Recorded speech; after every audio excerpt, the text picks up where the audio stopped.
Well, uh, this is my Freightliner 2013. It's a 16-foot enclosed step van. And it's got a 6-bolt dual lug dually setup on it. So here, let me show you a little bit. It's got 6 wheel bolts, and this is a dual lug setup. So this stud is actually a lug nut that secures the inner wheel to the hub, and this goes over the stud sticking through the hub. So the hub has 6 studs on it, and then the inner wheel goes on, and then these lug bolts, lug nuts, double inside and outside threaded lugs go over the studs in the hub, and then these lug nuts go over to hold the second wheel together. So I wasn't familiar with this lug setup. I didn't know that you needed a special tool to get these off. Well, it's not entirely special. It is unique to me, being as that you need a square drive. I had seen these kind of wrenches before, and I never really, it's obvious it's like a lug wrench, but I never understood the application of the square hole. And I tried to remove these with some pretty common tools, like like a 1/2 inch impact wrench and a 1.5 inch deep socket, which is the size of these lugs, lug nuts. It's a 1.5 inch nut, and I have a pretty decent compressor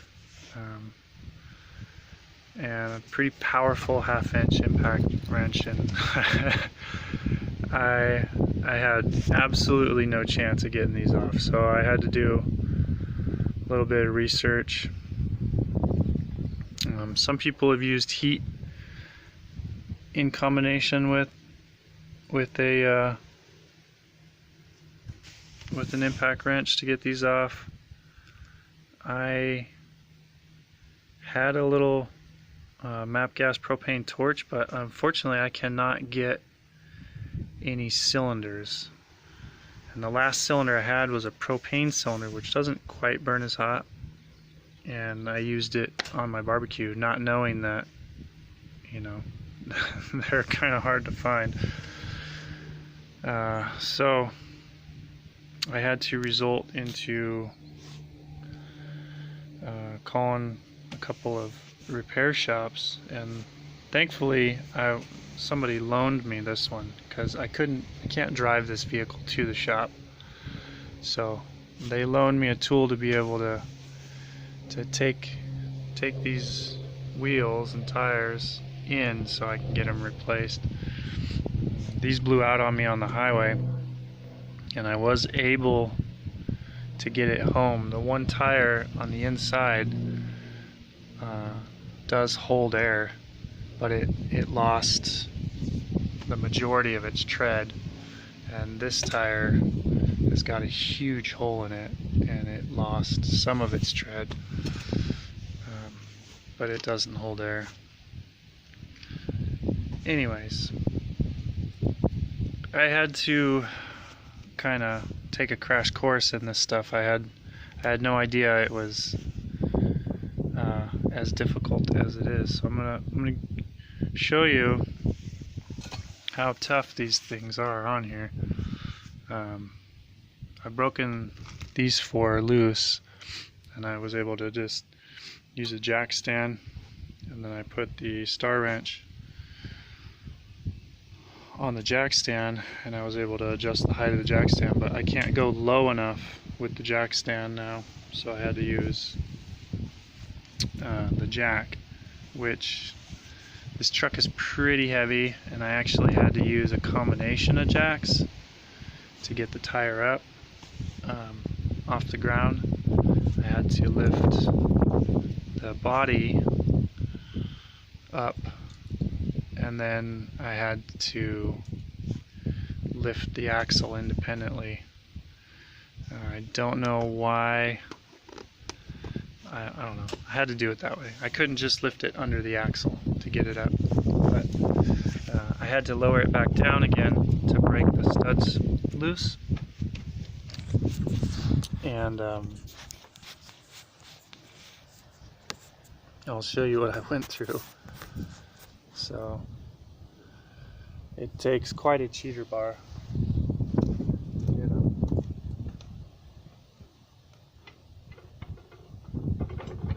I have these on the driver's side, at least in my part of the country, is left hand, or the left side of the vehicle. On the left side, these threads are reversed, so it's righty loosey, lefty tighty.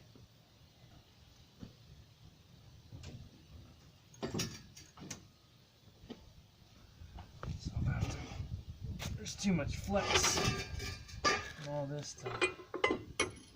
Oh man, I don't think I'm going to be able to get this one. I'll have to go for this other one first.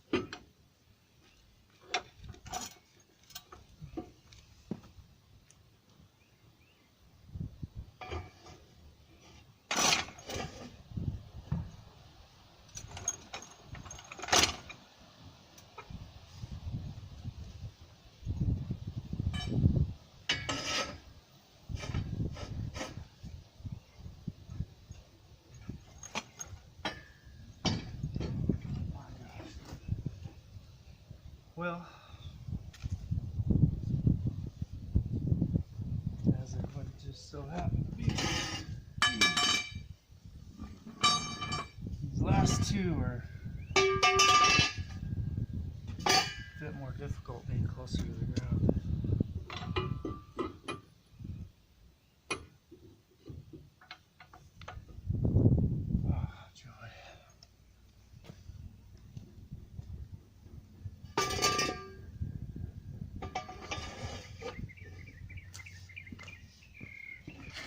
This thing will flex pretty much all the way down.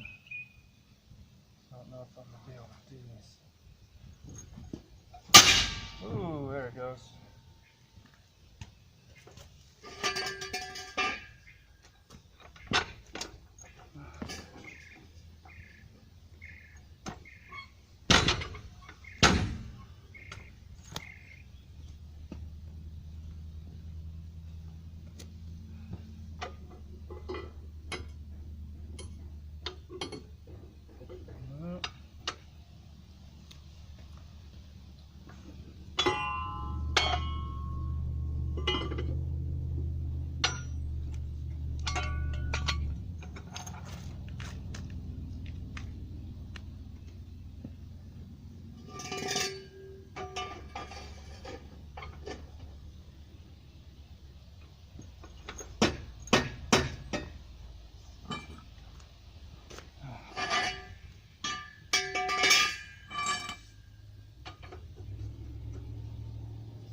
Well, unfortunately,